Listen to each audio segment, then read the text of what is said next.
எல்லாருக்கும் வணக்கம். போன வீடியோ கீழே நிறைய கமெண்ட்ஸ் பார்த்தேன். அதில் ஒரு சில கமெண்ட்ஸ் வந்து நாம் தமிழர் அதிமுகவோட கூட்டணிக்கு போனால் நல்லது தான் அப்படிங்கிற மாதிரி சில கமெண்ட்ஸ் இருந்துச்சு. அதே போல் நிறைய கமெண்ட்ஸ் வந்து நாம் தமிழர் கட்சி தனிச்சு நிற்கிறதா நல்லது, கூட்டணிக்கு போனால் அது விளங்காது அப்படிங்கிற மாதிரி கமெண்ட்ஸ் நிறைய இருந்துச்சு. என்னை பொறுத்த வரைக்கும் இந்த கூட்டணி விவகாரத்தில் அண்ணன் சீமான் அவர்கள் என்ன முடிவெடுக்கிறாரோ அதான் இறுதி முடிவு, அவர் என்ன அறிவிக்கிறாரோ அதான் இறுதி அறிவிப்பு. அதுக்கு மேலே அதை பற்றி பேசுறதுக்கு ஒன்றும் இல்லைன்னு வச்சுங்களேன். என்னன்னா கூடுதலாக சில கமெண்ட்ஸையும் பார்த்தேன் அந்த வீடியோ கீழே. என்னன்னா, எவ்வளோ காசு வாங்கின, அதிமுக உனக்கு எவ்வளோ காசு கொடுத்துச்சு, எவ்வளோக்கு விலை போன அப்படிங்கிற மாதிரி சில கமெண்ட்ஸ் எல்லாம் பார்த்தேன். அதை பார்க்கும்போது எப்படி ரியாக்ட் பண்ணுறதுன்னு நமக்கு புரிய மாட்டேங்குது.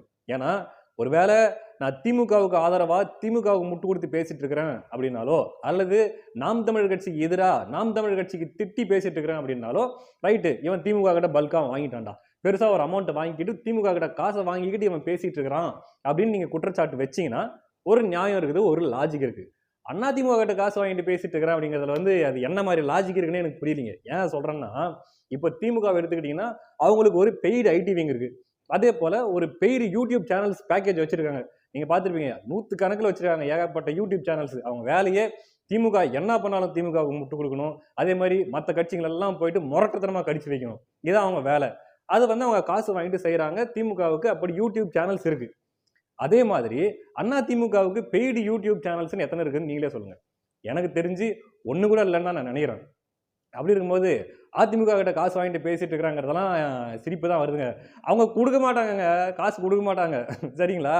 நானே கூட ஒரு தடவை இவர் இருக்காரு இல்லையா, நம்ம கிஷோர் கே சாமி, சென்னைக்கு போயிருந்தப்போ ஒரு டைம் அவர்கிட்ட கேட்டேன், என்னங்க சோசியல் மீடியாவில் இப்படி இருக்கிறீங்க வீக்கா, டிஎம்கே பாருங்க, அவங்க என்னதான் ஒரு அயோக்கியத்தனம் பண்ணாலும் அயோக்கிய கட்சியாக இருந்தாலுமே கட்டமைப்பு சோசியல் மீடியாவில் எப்படி வச்சிருக்காங்க பாருங்க, ஏன் நீங்கள் எதையுமே கண்டுக்காம நீங்கள் பாட்டுக்கு ஏனோ தானோன்னு இருக்கிறீங்களே அப்படின்ட்டு நான் கேட்டேன் அவர்கிட்ட.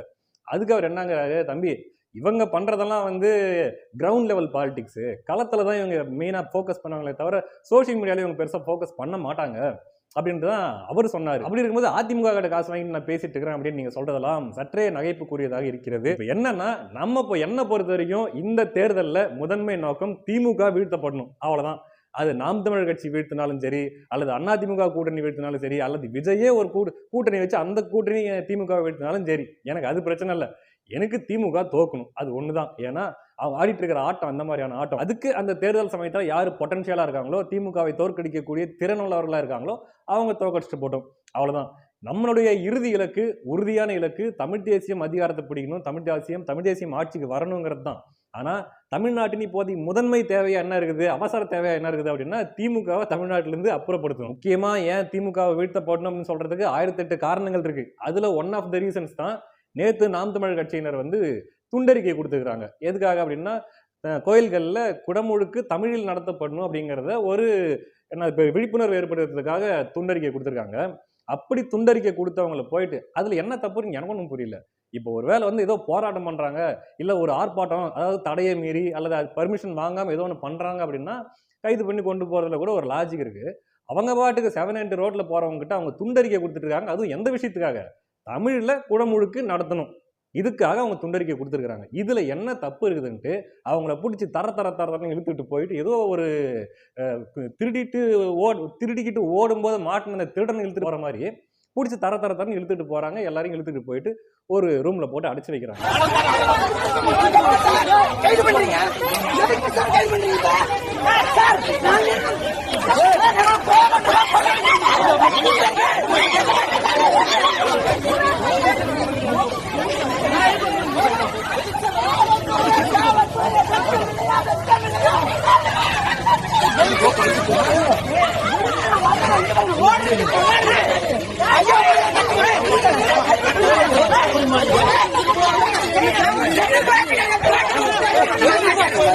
ரூம்ல அடைச்சு வச்சிருக்கும் போது கூட ஜன்னல் ஒண்ணு திறந்துருக்குது. அந்த ஜன்னல் வழியா உள்ள என்ன நடக்குதுன்ட்டு யாரோ வீடியோ எடுக்கிறாங்க.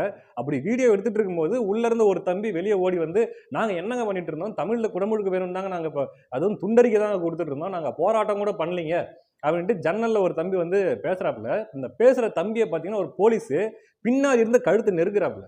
அதாவது சும்மா சட்டையை பிடிச்சி இழுக்கிறதோ அல்லது வந்து கையை பிடிச்சி இழுக்கிறதெல்லாம் இல்லை, கழுத்தை பிடிச்சி நெருக்கிறாரு, அப்புறம் கழுத்தை பிடிச்சி இழுத்துட்டு போறாரு. இப்படி ஒரு கொடூரமா ஒரு மிருகத்தனமா நடந்துக்க வேண்டிய அளவுக்கு அப்படி என்ன பாவம் பண்ணாங்கன்னு ஒன்றும் புரியல.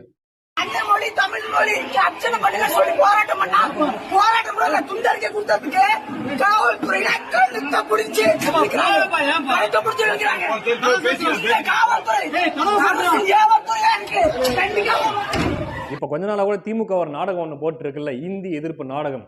என்னமோ இவங்க தான் தமிழை பாதுகாக்க வந்த பாதுகாவலர்கள் மாதிரியும், இவங்க இல்லைன்னா தமிழை யாருமே காப்பாற்ற முடியாது, தமிழ்நாட்டில இருந்து தமிழையே அப்புறப்படுத்திடுவாங்கன்ற ரேஞ்சு இவங்க பில்டப் பண்ணிட்டு ஒரு டிராமா ஒன்று செட் பண்ணிட்டு இருக்காங்க இல்லையா. இவங்க தான் தமிழை பாதுகாக்க வந்த பாதுகாவலர்களாச்சு. அங்க நாம் தமிழ் கட்சி செஞ்சுட்டு இருந்த வேலை என்ன? அதே தமிழை பாதுகாக்க தான் இப்பவும் கோயில்கள்ல குடமுழுக்கு தமிழை நடத்தப்படணுன்றதுக்காக அவங்க போராடிட்டு இருக்காங்க. போராடல, துண்டறிக்கை கொடுத்துட்டு இருக்காங்க. ஏன் அவங்கள போய் தாக்கணும்? ஏன் அவங்கள போய் கைது பண்ணணும்? ஒரு மிருகத்திடம் நடந்து கொள்ற மாதிரி, மிருகத்துக்கிட்ட கூட யாரும் அப்படி நடந்துக்க மாட்டாங்க.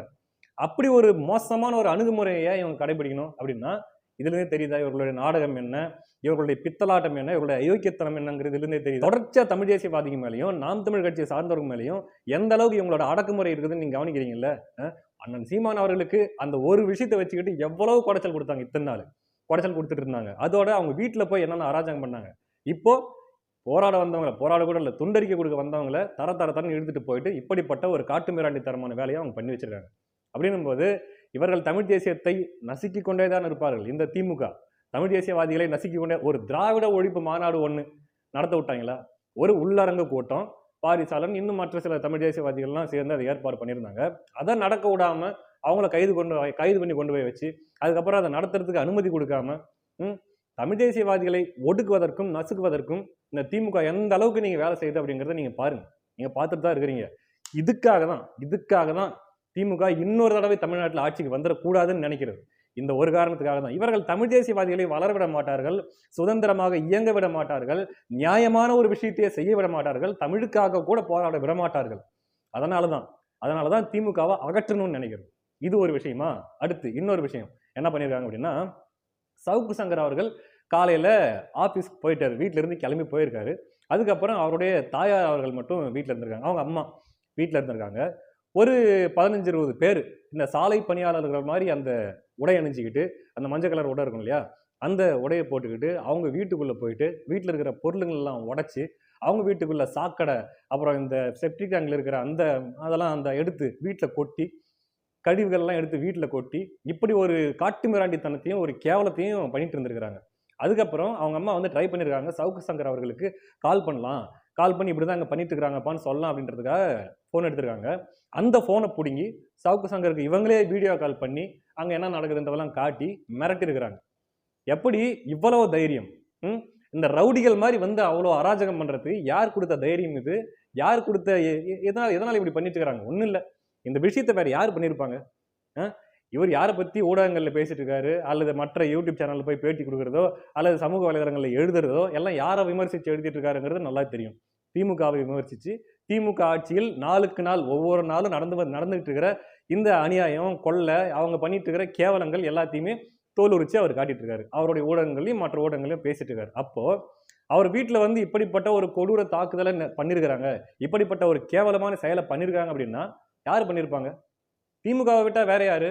அப்ப இவங்களை பொறுத்த வரைக்கும் இவங்களுக்கு எதிராக ஒரு கருத்து யாரும் பேசிடக்கூடாது, இவங்க பண்ற என்ன அயோக்கியத்தனமானாலும் அதை வெளியெடுத்து பேசிடக்கூடாது. அப்படி பண்ணா அவங்க மேல தனிப்பட்ட தகவல் சோசியல் மீடியால ஒன்று பர்சனல் அட்டாக்கு, அவன் ஃபோனுக்குள்ள உள்ள போய் அவன் எந்தெந்த பொண்ணுகிட்ட எல்லாம் பேசியிருக்கிறான், அவன் என்னென்னலாம் பேசியிருக்கிறான், என்னென்ன கெட்ட வார்த்தை பேசியிருக்கிறான், இதையெல்லாம் ஆராய்ச்சி பண்ணி எடுத்து போடணும். ஒருத்தனை பர்சனலாக அட்டாக் பண்ணி அவனோட இமேஜை காலி பண்ணணும்.